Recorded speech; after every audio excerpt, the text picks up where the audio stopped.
नमस्कार, आप देख रहे हैं न्यूज़ 80 और मैं हूं आपके साथ शिवानी शर्मा। उत्तर प्रदेश की राजनीति, मौसम, किसान, अदालत और बड़ी प्रशासनिक खबरों के साथ हाजिर है आज की 15 फटाफट बड़ी खबरें। तो चलिए शुरू करते हैं आज का सुपरफास्ट बुलेटिन।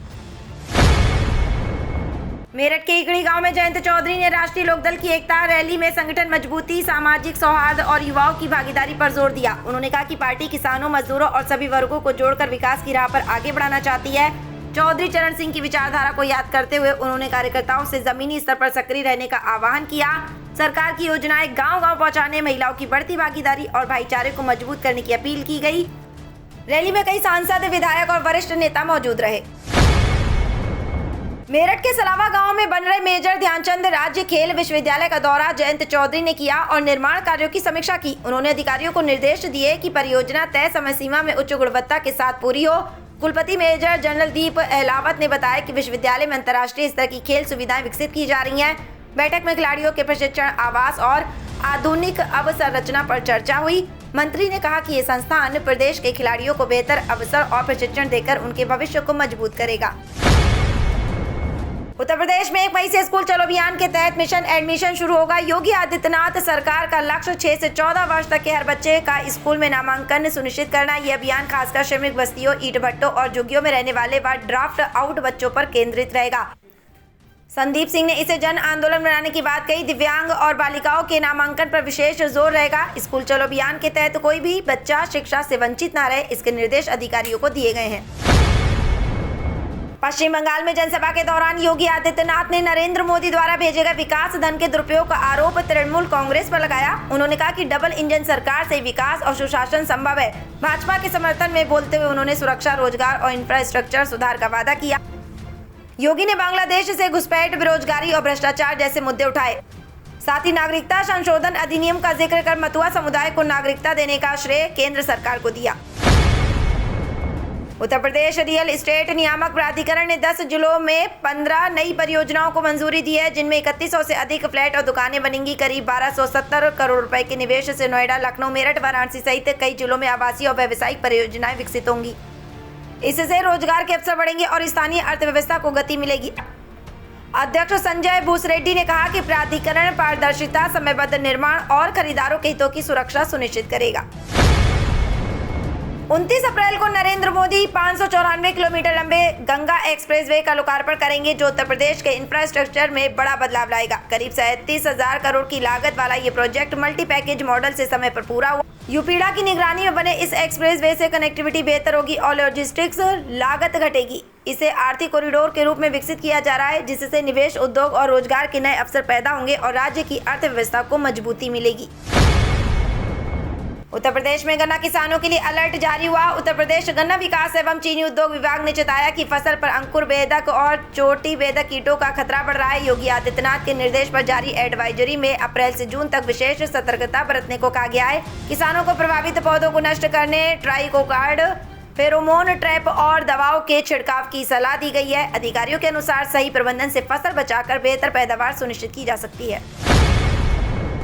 अखिलेश यादव ने भाजपा पर जांच एजेंसियों के दुरुपयोग और पार्टियां तोड़ने का आरोप लगाया। उन्होंने कहा कि भारतीय जनता पार्टी आरक्षण के मुद्दे पर भ्रम फैला रही है और महिलाओं को गुमराह कर रही है।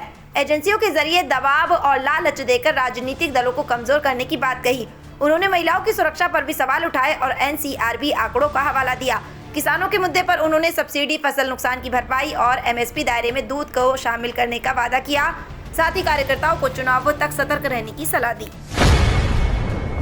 उत्तर प्रदेश में पंचायत चुनाव से पहले ग्राम प्रधानों का कार्यकाल बढ़ाने पर विचार जारी है। पंचायती राज मंत्री ओम प्रकाश राजभर ने कहा कि फैसला कानून और अदालत के निर्देशों के अनुसार होगा। 26 मई को कार्यकाल खत्म होने के बावजूद चुनाव समय पर कराना मुश्किल माना जा रहा है, क्योंकि पिछड़ा वर्ग आयोग गठन और मतदाता सूची प्रक्रिया अधूरी है। सरकार प्रशासक समिति बनाकर पंचायत संचालन जारी रखने के विकल्प पर मंथन कर रही है। इस समिति में मौजूदा प्रधानों को शामिल कर प्रशासनिक निरंतरता बनाए रखने की योजना पर विचार हो रहा है। ओम प्रकाश राजभर ने संत कबीर नगर में विपक्ष पर तीखा हमला करते हुए दावा किया है कि आगामी चुनावों में उत्तर प्रदेश से विपक्ष का सफाया हो जाएगा। उन्होंने कहा कि INDIA गठबंधन केवल दिखावा है और जल्द बिखर जाएगा। नरेंद्र मोदी और योगी आदित्यनाथ के नेतृत्व में विकास को जनता समर्थन दे रही है। राजभर ने पश्चिम बंगाल में भी भाजपा की जीत का दावा किया और कहा कि वहां भी कमल खिलेगा। उन्होंने मौजूदा सरकार की कानून व्यवस्था और योजनाओं की सराहना की। भारतीय जनता पार्टी के उत्तर प्रदेश संगठन में बड़ा फेरबदल लगभग तय माना जा रहा है। नई प्रदेश कमेटी और क्षेत्रीय अध्यक्षों की सूची 30 अप्रैल के बाद संभवतः 2 मई तक जारी हो सकती है। संगठन में कई पदों पर बदलाव, पदोन्नति और नई नियुक्तियों की तैयारी है, जिसमें महिला प्रतिनिधित्व बढ़ाने पर भी जोर रहेगा। 2 प्रवक्ताओं को कमेटी में जगह मिल सकती है, जबकि कुछ क्षेत्रीय अध्यक्षों को बदले जाने की संभावना है। इसे आगामी चुनावों को देखते हुए संगठन को मजबूत और अधिक सक्रिय बनाने की रणनीति माना जा रहा है। रामदास आठवले की party Republican party of India ने आगामी उत्तर प्रदेश विधानसभा चुनाव में 25 सीटों पर चुनाव लड़ने की मांग रखी है। लखनऊ में प्रेस वार्ता के दौरान उन्होंने कहा कि पार्टी वंचित, दलित, पिछड़ा और अति पिछड़ा वर्ग की आवाज बनकर काम कर रही है। एनडीए के साथ मिलकर चुनाव लड़ने की इच्छा भी जताई गई। उन्होंने महिला आरक्षण बिल, विपक्षी दलों की राजनीति और दलित वोट बैंकों को लेकर टिप्पणी की। साथ ही बड़े जनसभा और संगठन विस्तार की योजना का भी ऐलान किया गया। अखिलेश यादव ने घोषणा की कि 2027 में सरकार बनने पर उत्तर प्रदेश में गन्ना किसानों का भुगतान 24 घंटे के भीतर किया जाएगा। इसके लिए 15,000 करोड़ रुपए का किसान रिवॉल्विंग फंड बनाने का ऐलान किया गया। उन्होंने कहा कि पर्ची मिलते ही किसानों के खाते में पैसा जाएगा और कर्ज माफी का भी कानून बनेगा। फसल बीमा, मुफ्त सिंचाई और एमएसपी देने की बात कही गई। साथ ही उन्होंने सरकार पर किसानों की स्थिति खराब करने का आरोप लगाते हुए खेत मुस्कुराएगा तो देश मुस्कुराएगा का नारा दिया। योगी आदित्यनाथ के मिशन शिक्षा के तहत उत्तर प्रदेश के जयप्रकाश नारायण सर्वोदय विद्यालय में बोर्ड परीक्षा में 99% से अधिक परिणाम दर्ज कर नया रिकॉर्ड बनाया है। हाई स्कूल में 99.19% और इंटरमीडिएट में 99.3% छात्र सफल रहे। गाजियाबाद, गाजीपुर, प्रयागराज और बांदा जैसे जिलों के छात्रों ने शानदार प्रदर्शन किया। स्मार्ट क्लास, आधुनिक प्रयोगशालाएं और बेहतर शिक्षण व्यवस्था को इस सफलता का कारण बताया गया। इन सुधारों से सरकारी स्कूलों की गुणवत्ता में बड़ा बदलाव और छात्रों के प्रदर्शन में उल्लेखनीय सुधार देखने को मिला है। और मेरठ, गाजियाबाद, नोएडा, हापुड़ और आगरा सहित पश्चिमी उत्तर प्रदेश में 26 अप्रैल को मौसम मुख्यतः गर्म और शुष्क रहने की संभावना है। अधिकतम तापमान 38 से 42 डिग्री सेल्सियस तक पहुंच सकता है। दिन में तेज धूप और हल्की गर्म हवाएं चलने के आसार हैं।